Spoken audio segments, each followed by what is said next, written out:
નમસ્કાર વિદ્યાર્થી મિત્રો, આપ સૌનું હાર્દિક સ્વાગત છે. આપણે ધોરણ 12 આંકડાશાસ્ત્રમાં આપણે બીજો ભાગ જે છે એમાં આપણે પહેલું પ્રકરણ સંભાવના એનો આપણે અભ્યાસ કરી રહ્યા છીએ. તો એમાં થિયરિકલી આપણે છેલ્લે સંભાવના જે છે એની ગાણિતિક વ્યાખ્યા અને એની ધારણાઓ જે છે એની આપણે વાત કરી હતી. તમારી જે પાકી બુક છે એમાં એની થિયરી જે છે તમે લખી જશે. તમારું જે પાઠ્યપુસ્તક છે એમાં જે ધારણાઓની છે પેજ નંબર 17 ઉપર જે આપેલી હતી આપણે એને સમજ્યા હતા, છેલ્લે તમે લખી હશે. તો હવે થિયરીમાં આજે આપણે આગળ વધીશું. એમાં આપણે સંભાવના જે છે એના નિયમો સંભાવનાના, તો એની આપણે થિયરિકલી ચર્ચા કરી અને એની સમજ આપણે આગળ મેળવીશું. તો તમારી જે પાકી બુક છે એમાં તમે લખો સંભાવના જે છે, સંભાવનાના નિયમો. તો સંભાવના જુઓ જે છે એમાં જે આપણે યાદૃચ્છિક પ્રયોગ હોય છે તો એની અંદર જે જુદી જુદી ઘટનાઓ જે બનતી હોય છે આપણે એને ABCD એવું નામ આપીએ છીએ. તો એ જે ઘટનાઓ બનતી હોય છે એ ઘટનાઓ બનવાની જે શક્યતા કે સંભાવના જેને આપણે કહીએ છીએ એ જે એકબીજા સાથે જે સંબંધિત હોય છે એ પ્રમાણે આપણે ઘટનાઓના જુદા જુદા પ્રકાર જોયા કે યોગ ઘટના, છેદ ઘટના, એવી રીતે ઘટનાઓ એકબીજા પર જે આધારિત હોય તો એ પ્રમાણે સંભાવનાના જે નિયમો છે એ મુખ્ય 3 નિયમો છે. આપણે પહેલો નિયમ આપણે સંભાવના છે એનો સરવાળાનો નિયમ છે. બીજો નિયમ જે છે એ સંભાવનાનો ગુણાકારનો નિયમ, અને ત્રીજો નિયમ છે આપણે જે શરતી સંભાવના જેને કહેવાય, એટલે કે શરતી સંભાવના, શરતી ઘટનાનો નિયમ, એટલે કે એક ઘટના બની એ શરતે બીજી ઘટના બને એનો નિયમ. તો કુલ 3 નિયમો છે. તો આપણે થિયરીમાં તમે એ રીતે લખો કે સંભાવનાના મુખ્ય 3 જે છે એ નિયમો છે. એમાં આપણે પહેલો નિયમ જે છે એ સંભાવનાનો સરવાળાનો નિયમ.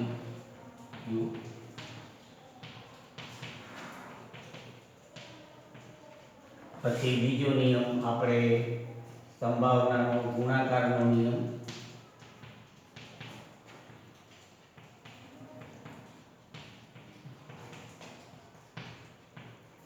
અને ત્રીજો નિયમ આપણે શરતી સંભાવના જે કહેવાય, શરતી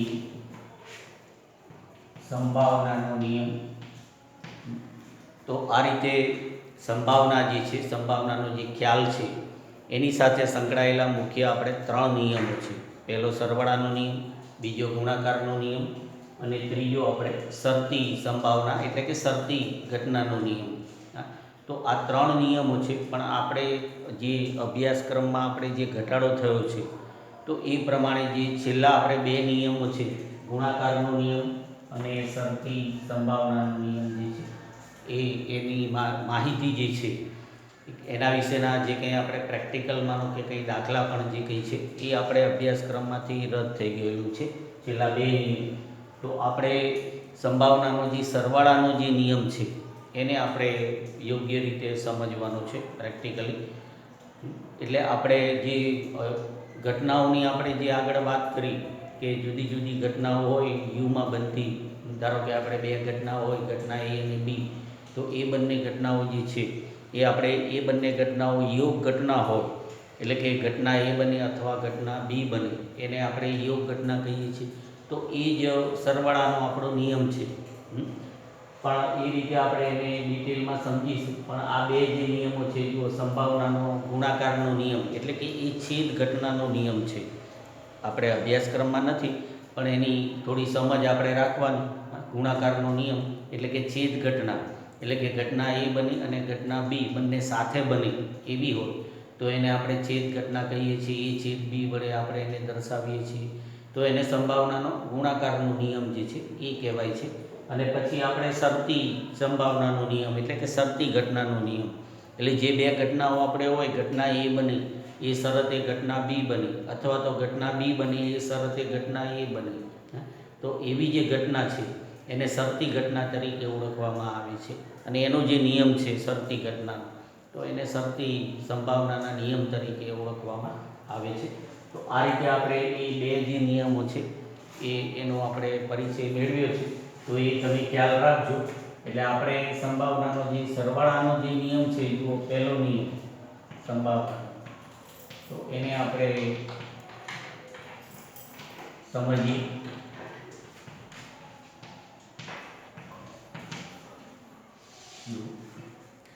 તો જે હમણાં આપણે યોગ ઘટનાની વાત કરી એ રીતે એનું અર્થઘટન થશે. સરવાળાનો જે નિયમ છે, તમારું જે પાઠ્યપુસ્તક છે એમાં પેજ નંબર તમે જુઓ તો પેજ નંબર 27 ઉપર એની માહિતી જે છે એ તમને આપી છે. પેજ નંબર 27 ઉપર આખો નિયમ જે છે એ સમજાવેલા છે, એના સૂત્રો પણ આપેલા છે. તો જે યોગ ઘટના છે જેનો આપણે અર્થ જોયો છે એ આપણે નિદર્શાવકાશ યુ જે છે, યુ નિદર્શાવકાશ યુમાં જે આપણે બે ઘટનાઓ બનતી અથવા આવેલી આપણે બે ઘટનાઓ એ અને બી જે છે, ઘટનાઓ એ અને બી જે છે એ બંને ઘટનાઓ બરાબર પૈકી ઘટના એ બની અથવા ઘટના બી બની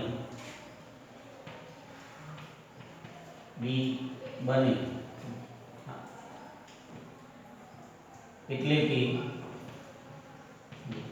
કે બેમાંથી ઓછામાં ઓછી એક ઘટના બની,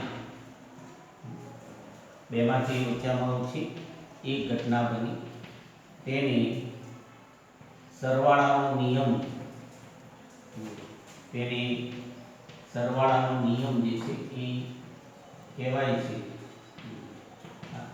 તો જે આપણે યોગ ઘટના જે છે એનો અર્થ જે આપણે હતો એ જ આપણે સરવાળાનો જે નિયમ છે એનો અર્થ છે કે જે નિદર્શાવકાશ યુમાં આવેલી બે ઘટનાઓ એ અને બી હોય, એટલે કે ઘટના એ બની અથવા તો ઘટના બી બની, એટલે કે બેમાંથી ઓછામાં ઓછી એક ઘટના બની, તેને સંભાવનાનો આપણે સરવાળાનો નિયમ કહેવાય છે. અને તેને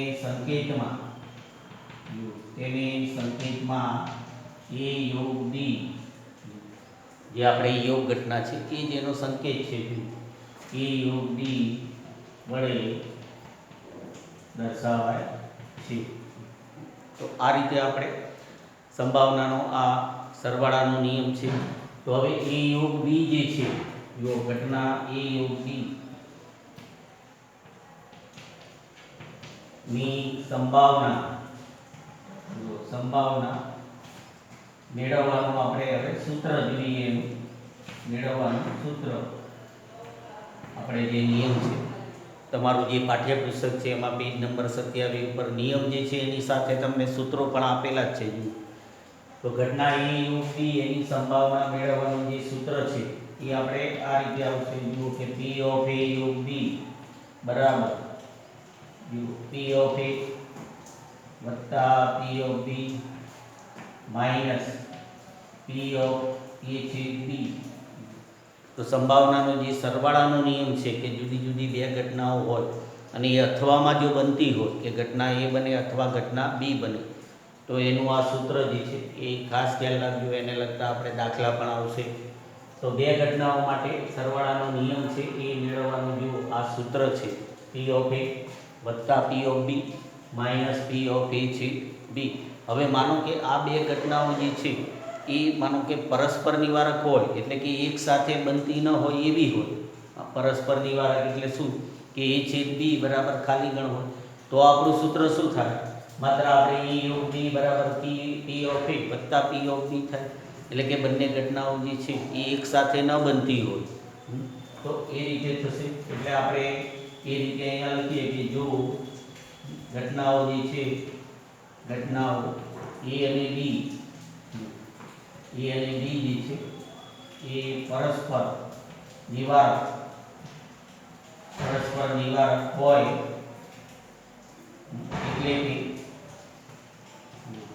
એટલે કે એ છેદ બી બરાબર આપણે ખાલી ગણ હોય, એ છેદ બી બરાબર આપણે ખાલી ગણ હોય, તો એ છેદ બી બરાબર જો ખાલી ગણ હોય તો હવે એની કિંમત શૂન્ય થઈ ગઈ, તો આપણે પી ઓફ એ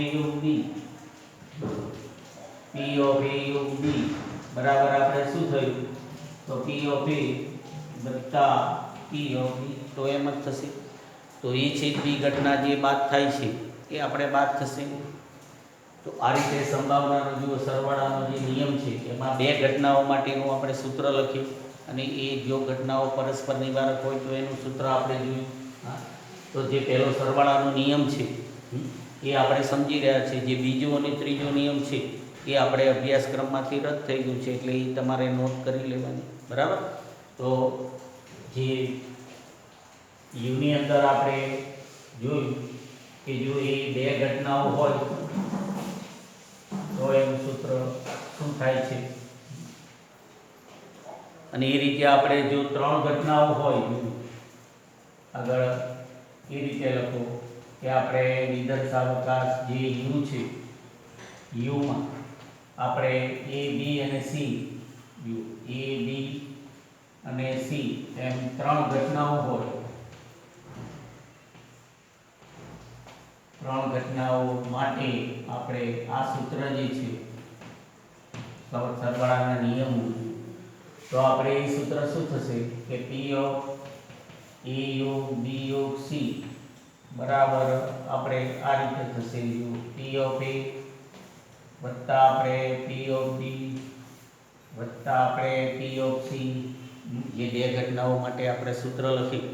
તો જો યુની અંદર આપણે ત્રણ ઘટનાઓ જો આવેલી હોય તો એ રીતે આપણે આ રીતે જુઓ પી ઓફ એ છેદ બી પછી માઇનસ પી ઓફ એ છેદ સી પછી માઇનસ આપણે પી ઓફ બી છેદ સી યુ, એટલે એમાં જે છેદ ઘટનાઓ બધી પરસ્પર બનતી હોય એનું એ બધી બાદ થશે, અને પછી છેલ્લે વત્તા પી ઓફ એ છેદ બી છેદ સી.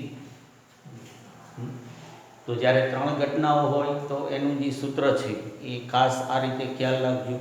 સરવાળાના નિયમનું સૂત્ર ત્રણ ઘટનાઓ માટે, બે ઘટનાઓ માટે આપણે આ બે સૂત્રો છે કે એ ઘટનાઓ જે છે પરસ્પર નિવારક ન હોય, બરાબર, એટલે કે સાદી રીતે બનતી હોય, અને જો પરસ્પર નિવારક હોય તો આ ત્રણ ઘટના માટે આપણે થોડું મોટું સૂત્ર આવશે, પણ જે પરસ્પર છેદ ઘટનાઓ બનતી હોય છે એ બધી એમાંથી બાદ થાય છે, અને છેલ્લે આ જે ઘટના છે એ છેદ બી છેદ સી એ એમાં ઉમેરાય છે.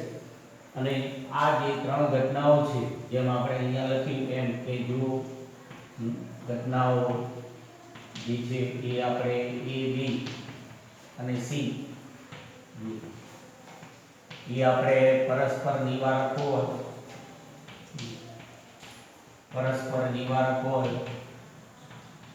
તો આપણે આ બધી જે જુઓ છેદ ઘટનાઓ છે એની કિંમત આપણે શૂન્ય થઈ જાય. પરસ્પર નિવારક હોય તો જે છેદ ઘટનાઓ છે એ બધી શૂન્ય થઈ જશે, એની સંભાવના જે છે એ ખાલી ગણ થઈ જશે, કારણ કે એક સાથે બનતી ન હોય તો જ એને પરસ્પર નિવારક કહેવાય. તો આપણે સૂત્ર શું આવશે, સૂત્ર આપણે એ રીતે આવશે કે પી ઓફ એ યોગ બી યોગ સી બરાબર આપણે પી ઓફ એ વત્તા આપણે પી ઓફ બી વત્તા આપણે શું થશે પી ઓફ સી, કે જો એ ઘટનાઓ જે ત્રણ ઘટનાઓ છે એ જો પરસ્પર નિવારક હોય તો એનું સંભાવનાનો સરવાળાનો જે નિયમ છે એનું સૂત્ર આપણે એ રીતે થશે. તો આજે આપણે જો સંભાવનાનો જે સરવાળાનો નિયમ છે એ આપણે સમજ્યા, યોગ ઘટનાનો નિયમ છે, એના પ્રેક્ટિકલ દાખલા પણ આવશે, અને બે ઘટનાઓ માટે અને ત્રણ ઘટનાઓ માટેના એના જે સૂત્રો છે, બરાબર, એની આપણે વાત કરી.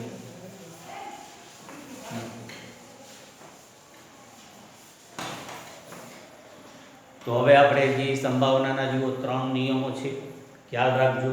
એમાં પહેલો નિયમ જે સરવાળાનો નિયમ છે એનો આપણે વિગતે અભ્યાસક્રમમાં આપણે એને સામેલ કરવામાં આવેલું છે. બાકીના જે ગુણાકારનો નિયમ એટલે કે છેદ ઘટનાનો નિયમ અને શરતી ઘટનાની આપણે જે વાત કરી એનો જે નિયમ છે એ આપણે અભ્યાસક્રમમાંથી રદ થઈ ગયું છે, પણ એની જે સમજ છે એ તમારે રાખવાની, બરાબર, કે એ નિયમ એટલે શું છે. તો એ રીતે હવે આપણે જે થિયરિકલી નિયમોની વાત કરી, તો હવે આપણે સંભાવનાની ગણતરી સાથે સંકળાયેલા જે બધા સૂત્રો છે કે એના અમુક અગત્યના એવા પરિણામો છે એ હવે આપણે આગળ જોઈએ, અને પછી આપણે સ્વાધ્યાયના જે દાખલાઓ છે, બરાબર, એમાં પછી આપણે જઈશું.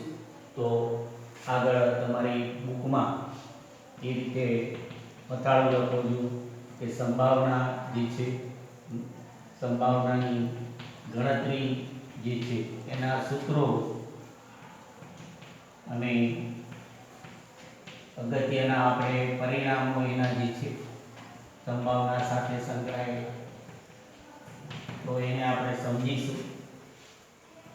તમારું જે પાઠ્યપુસ્તક છે એમાં સૂત્રો તમને પાછળ પણ આપેલા છે, અને પેજ નંબર 17 ઉપર તમે જોશો તો 17 ઉપર પણ તમને એ રીતે આપેલું છે. પરિણામો વિશે જે પેજ નંબર 17 ઉપર તમે સંભાવનાની ધારણાઓ જે આપણે લખી હતી, તો એની નીચે જે છે એમાં પણ તમને સૂત્રો દ્વારા બધી માહિતી જે છે આપી છે એના પરિણામો અને સૂત્રો વિશે.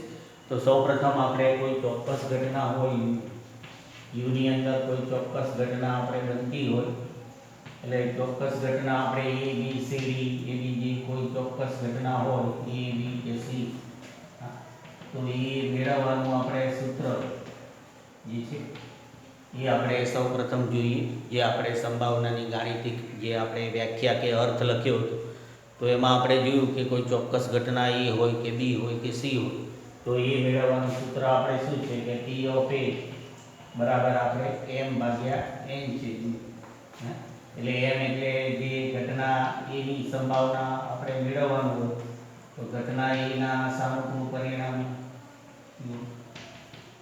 એને આપણે m તરીકે બતાવીએ છીએ ઉપર, અને n બરાબર આપણે શું થશે, તો જે નિદર્શાવકાશ આપણે u છે એના કુલ પરિણામ, નિદર્શાવકાશ u એના કુલ પરિણામ એને આપણે n તરીકે બતાવીએ. તો આવી રીતે કોઈ પણ ચોક્કસ ઘટના હોય, એ હોય કે બી હોય કે સી હોય, તો એની બેઝિક સંભાવના મેળવવાનું આ બેઝિક આપણે સૂત્ર છે કે m ભાગ્યા n. m એટલે જે ઘટનાની આપણે સંભાવના મેળવવાની હોય, ઘટના એ હોય કે બી હોય કે સી હોય, આપણે ઘટના એ તરીકે બતાવ્યું છે, તો એના સાનુકૂળ પરિણામ અને એનો જે નિદર્શાવકાશ હોય તો એના કુલ પરિણામો જે છે કંઈક બીજા ક્લાસમાં હશે, બરાબર. તો આપણે એ બી સી મેળવવાનું પહેલું સૂત્ર આપણે જોયું. ત્યારબાદ આપણે જોઈએ કે નિદર્શાવકાશ જો આપણે u હોય, નિદર્શાવકાશ u માં આવેલી જો ઘટનાઓ જે છે, ઘટનાઓ જે છે એની સંભાવના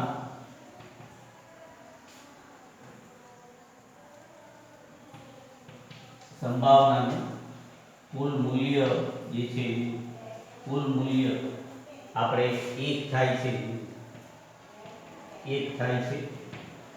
એટલે કે નિદર્શાવકાશ આપણે u હોય એમાં જે કંઈ ઘટનાઓ આપણે બનતી હોય એ બી સી ડી એ ઘટનાઓ, તો એ ઘટનાઓનું એની સંભાવના જે હોય, જુદી જુદી એની જે સંભાવના હોય, તો એનું કુલ મૂલ્ય આપણે 1 હોય છે. એટલે કે P ઓફ u, જો P ઓફ u બરાબર આપણે શું થાય, 1 થાય. P ઓફ u બરાબર આપણે 1 થશે. કેવી, અથવા એને આપણે આ રીતે પણ બતાવી શકીએ, જુઓ કે P ઓફ u બરાબર એમાં જે ઘટનાઓ બનતી હોય, જુઓ P ઓફ A વત્તા P ઓફ B વત્તા આપણે P ઓફ C બરાબર શું થાય, 1. એટલે કોઈ પણ ચોક્કસ ઘટના હોય એની સંભાવના જે છે, એનું મૂલ્ય જે છે એ 1 થી વધારે નથી હોતું. ટૂંકમાં કે નિદર્શાવકાશ યુની અંદર આપણે જેટલી પણ ઘટનાઓ બનતી હોય, ધારો કે આપણે પાસો ફેંકવાની ઘટના હોય તો એમાં આપણને 1, 2, 3, 4, 5, 6 એવી રીતે અંક મળે. તો એ જે અંક મળે એ પ્રમાણે આપણે 6 ઘટનાઓની સંભાવનાનો માનો કે આપણે સરવાળો કરીએ તો એ 1 થાય છે. તો એ રીતે આપણે એ નિષ્કર્ષ ઉપર આવી શકીએ કે જે નિદર્શાવકાશ યુની અંદર જુદી જુદી જે ઘટનાઓ બનતી હોય છે એનું જે એનું વિતરણ જે કહેવાય સંભાવના વિતરણ, એનો કુલ સરવાળો આપણે 1 હોય છે. આના પછી આપણે એનું જ પ્રકરણ આવશે સંભાવના પછી સંભાવના વિતરણ. તો યુની અંદર બનતી જે ઘટનાઓ હોય છે એની સંભાવનાનો કુલ સરવાળો આપણે 1 હોય છે. એટલે એના આધારે આપણે એ રીતે કહી શકીએ કે કોઈ ચોક્કસ ઘટના હોય A, B, C, D, તો એની સંભાવનાનું મૂલ્ય જે છે એ 0 થી 1ની વચ્ચે આપણે ખાલી ગણ હોય તો એની સંભાવના જુઓ એ આપણે 0 હોય.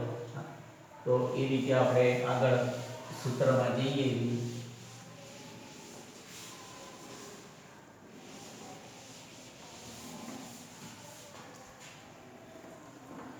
તો ત્રીજું સૂત્ર આપણે એ રીતે સમજીએ. જુઓ કે કોઈ ચોક્કસ ઘટના જે છે, ચોક્કસ ઘટના હોય આપણે A, B કે C ની સંભાવના જે છે એનું મૂલ્ય જે છે એ 0 થી 1ની વચ્ચે હોય છે. 0 થી 1 જે છે એની વચ્ચે હોય છે. એટલે કે આપણે એને ગાણિતિક રીતે આ રીતે બતાવી શકીએ.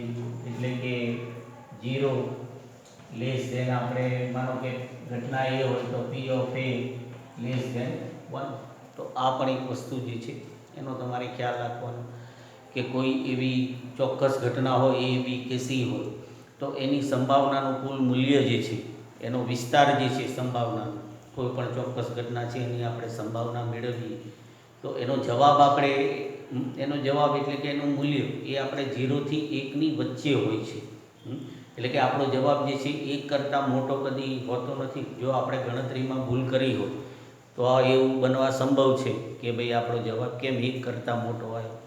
તો એ આપણે ધ્યાન રાખવાનું કે કોઈ ચોક્કસ ઘટના જે બનતી હોય છે યુની અંદર, કોઈ પણ ઘટના હોય તો એની સંભાવનાનું જે એનું મૂલ્ય છે, એનો વિસ્તાર જે છે એ 0 થી 1ની વચ્ચે હોય છે. 0 એટલે આપણે ખાલી ગણ જે આપણે કહીએ એટલે કે અશક્ય ઘટના. તો અશક્ય ઘટના જે છે એની સંભાવના જે છે એ સંભાવના આપણે 0 હોય છે. અશક્ય ઘટના હોય તો એની સંભાવના આપણે 0 હોય છે. એટલે અશક્ય ઘટનાને આપણે ખાલી ગણ તરીકે બતાવીએ છીએ. એટલે કે આપણે P ઓફ ખાલી ગણ બરાબર શું થાય છે? 0. કોઈ પણ અશક્ય ઘટના હોય ખાલી ગણ તો એની સંભાવના જે છે એ આપણે 0 થાય છે.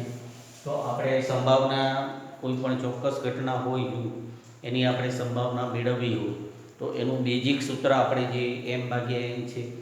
અને આપણે એ પણ જોયું કે કોઈ નિદર્શાવકાશ યુની અંદર જે કોઈ ચોક્કસ ઘટના બનતી હોય A, B કે C તો એનો સંભાવનાનો મૂલ્યનો જે વિસ્તાર છે એ 0 થી 1ની વચ્ચે હોય છે. અને એ રીતે અશક્ય ઘટના હોય તો એની સંભાવના જે છે એ આપણે 0 હોય છે. તો આ સંભાવનાના આપણે બેઝિક સૂત્રો જે છે એ આપણે જોયા. હવે આપણે આગળ સંભાવનાનો જે ખ્યાલ છે, સંભાવનાના અમુક અગત્યના એવા પરિણામો જે છે એ આપણે જોઈએ. તો આપણે નિદર્શાવકાશ યુની અંદર જે બધી ઘટનાઓ બનતી હોય છે અને એની સંભાવના જે છે તો એની આપણે વાત કરીએ છીએ. તો એ રીતે જુઓ, તમારા પાઠ્યપુસ્તકમાં તમે જોશો પેજ નંબર 17 ઉપર એવા સંભાવના જે છે એના અગત્યના પરિણામો પણ આપણને આપેલા છે. તો એ આપણે અલગ અલગ રીતે એને જોઈએ તો જુઓ, પૂરક ઘટના જે છે, કોઈ પૂરક ઘટના હોય એની આપણે સંભાવના મેળવવી હોય તો પહેલું આપણે એ જોઈએ કે ઘટના એ જે છે તો એની પૂરક ઘટના એટલે કે A' તો એની આપણે સંભાવના મેળવવી હોય સંભાવના. તો પી ઓફ આપણે એ ડેશ બરાબર શું થશે? પી ઓફ એ ડેશ એટલે એની પૂરક ઘટના. એનો અર્થ આપણે જાણીએ છીએ કે નિદર્શાવકાશી યુની અંદર ઘટના એ સિવાયની જે ઘટનાઓ હોય એને એની પૂરક ઘટના કહેવાય. તો હમણાં જ આપણે જોયું કે યુ જે છે એમાં બનતી બધી જે ઘટનાઓ છે તો એની સંભાવના આપણે એક હોય છે.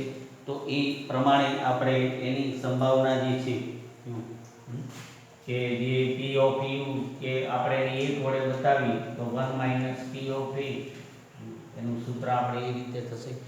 જે આપણે એક બતાવ્યું છે એ યુની સંભાવના છે P of U P of U minus P of A. તો જે પી ઓફ યુ છે એની જે કુલ સંભાવના આપણે એક હોય છે. તો એકમાંથી આપણે જે ઘટના એની પૂરક ઘટનાની આપણે સંભાવના મેળવવી હોય તો આપણે એ રીતે મેળવી શકીએ. તો એ રીતે આપણે જો પૂરક ઘટના જે છે એનું આપણે સૂત્ર લખ્યું. પછી આપણે જુઓ તફાવત ઘટના જે છે એનું પણ આપણે સૂત્ર આવે છે. જુઓ તફાવત ઘટનાની આપણે વાત કરીએ હતી. તફાવત ઘટના એટલે કે એ માઇનસ બી હોય, એ માઇનસ બી કે બી માઇનસ એ માઇનસ બી અને બી માઇનસ એ. તો એની સંભાવના મેળવવાનું સૂત્ર જે છે એટલે તફાવત ઘટના હોય એટલે જુઓ એની પહેલાં આપણે એની તફાવત ઘટના લઈએ કે ઘટના એ જે છે તો એની તફાવત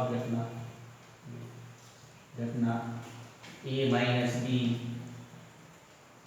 તો એનું આપણે સૂત્ર જોઈએ જુઓ કે પી ઓફ એ માઇનસ બી એટલે એને શું આપણે કહેવાય કે પી ઓફ ઘટના એ બની અને ઘટના એ નથી બનતી તો એને આ રીતે પણ બતાવાય. એ માઇનસ બી એને આ રીતે પણ બતાવાય કે એ છેદ બી ડેશ એટલે કે ઘટના એ બને છે ત્યારે ઘટના બી જે છે એ નથી બનતી. તો ઘટના એ બને છે એ પ્રમાણે એનું સૂત્ર જો ખાસ ખ્યાલ રાખજો કે P of A minus P of A છેદ બી તફાવત ઘટના હોય તો એની સંભાવના જે છે એ મેળવવાનું સૂત્ર જે છે એ આપણે એ રીતે આવશે. પછી આપણે બીની તફાવત ઘટના જોઈએ. જો બી જે છે તો એની તફાવત ઘટના તો એ ઘટના આપણે આ રીતે થશે કે પી ઓફ બી માઇનસ એ એટલે કે ઘટના બી આપણે બને ત્યારે એ ડેશ એ ડેશ છેદ બી એને આપણે સંકેતમાં એ રીતે બતાવાય. તો સંકેતમાં આપણે એ રીતે બતાવ્યું તો હવે એનું સૂત્ર આપણે શું થશે જુઓ કે P of B minus P of A છેદ બી તફાવત ઘટના જે હોય તો એનું આપણે સૂત્ર જે છે એ આપણે એ રીતે આવશે. તો આપણે પૂરક ઘટના છે એનું સૂત્ર જોયું. જે તફાવત ઘટનાઓ જે આપણે બનતી હોય છે તો એનું આપણે સૂત્ર જે છે એ આ બધા સૂત્રો છે એ તમારે પેજ નંબર તમે જોશો તો તમારી ચોપડીમાં પણ એ રીતે આપેલા છે. જો પેજ નંબર 17 ઉપર બધા સૂત્રો. ત્યારબાદ આપણે જે યુની અંદર જોયું એ પ્રમાણે આપણે આગળ એક અગત્યનું પરિણામ છે. જો 3 નંબર આપી અને એવું લખો જુઓ 0 less than P of A છેદ બી.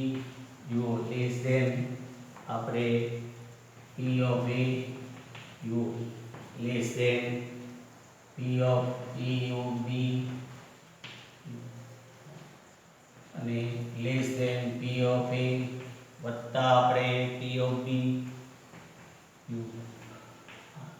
અને લેસ ધેન પાછળ આપણે આવશે છેલ્લે 1.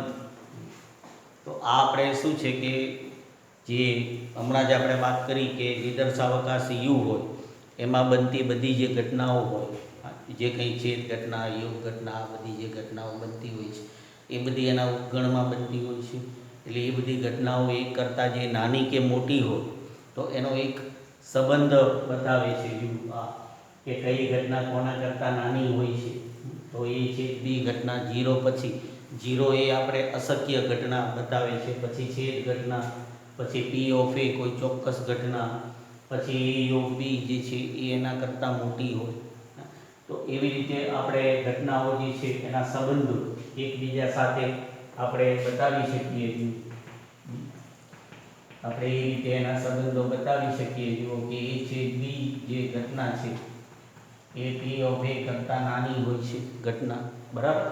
પછી પી ઓફ એ કોઈ ચોક્કસ ઘટનાની જે સંભાવના છે એ ઘટના આપણે એ યોગ બી કરતાં નાની હોય છે. એ રીતે આપણે એ યોગ બી યોગ ઘટના જે છે એ આપણે ઘટના સરવાળાની જે ઘટના છે પી એ વત્તા પી બી એના કરતાં એ નાની હોય છે. અને છેલ્લે આપણે પી ઓફ એ વત્તા આપણે પી ઓફ બી તો એ એક કરતાં એ નાની હોય છે. તો આ રીતે આપણે જુદી જુદી જે નિદર્શાવકાશી યુમાં જે ઘટનાઓ બનતી હોય છે એના પરસ્પર એકબીજા સાથે સંકળાયેલા જે સંબંધો છે તો એને આપણે આ રીતે બતાવી શકીએ. તો વિદ્યાર્થી મિત્રો, આજે અમુક એવા સૂત્રો અને એવા પરિણામો જે છે એ આપણે જોયા. બીજા પણ એક બે પરિણામો જે આપણે યાદ રાખવા જેવા છે તો એ પણ તમે ખ્યાલ રાખજો. કે આપણે ચોથું પરિણામ જુઓ, પી ઓફ એ ડેશ છેદ બી ડેશ. જુઓ, આવી રીતે જ્યારે આપણે સંભાવના મેળવવાની હોય તો એને P of A U B dash કહેવાય છે. એટલે એ રીતે એની પૂરક ઘટના બની જાય છે. એટલે કે 1 minus P of A U B એનો ઉકેલ આપણને એ રીતે મળે છે. અને છેલ્લું પરિણામ આપણે જોઈએ તો પી ઓફ યુ એ ડેશ આપણે છેદ હતું તો આપણે યોગ લઈએ.